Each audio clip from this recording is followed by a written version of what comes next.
사기 범죄 이대로는 안 된다. 연속 보도. 오늘은 마지막 순서로 비슷한 수준의 나라들 가운데서도 우리나라만 유독 왜 이렇게 사기 범죄가 줄지 않고 있는 건지 종합적으로 진단하고 그 대책을 생각해 보겠습니다. 박상진 기자입니다.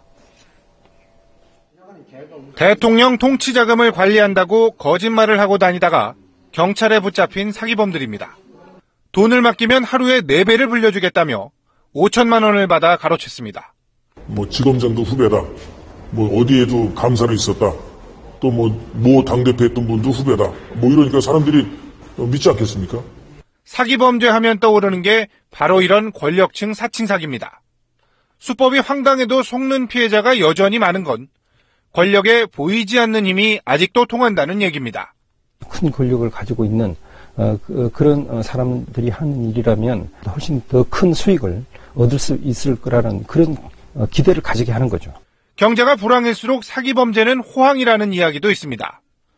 계속되는 경기 침체 속에 경제적 어려움과 현실에 대한 불만이 한탕을 부추기는 사기범죄의 증가로 이어지고 있다는 뜻입니다.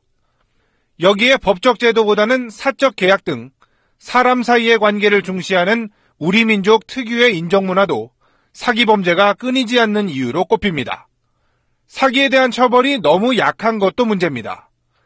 사기 금액 1억 원 미만은 최고 징역 1년 6월을 넘지 않고 300억 원 이상도 6년에서 10년으로 정해져 있고 사기범죄의 성격은 크게 고려되지 않습니다.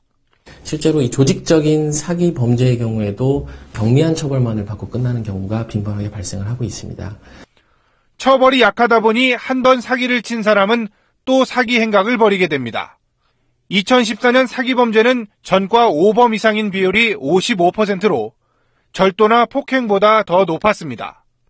권력이 통하고 땀 흘리지 않고도 손쉽게 돈을 벌 수 있다는 환상이 존재하는 사회 분위기, 그리고 사기범에 대한 솜방망이 처벌이 바뀌지 않는 한 대한민국은 사기공화국의 오명에서 벗어나기 어려워 보입니다.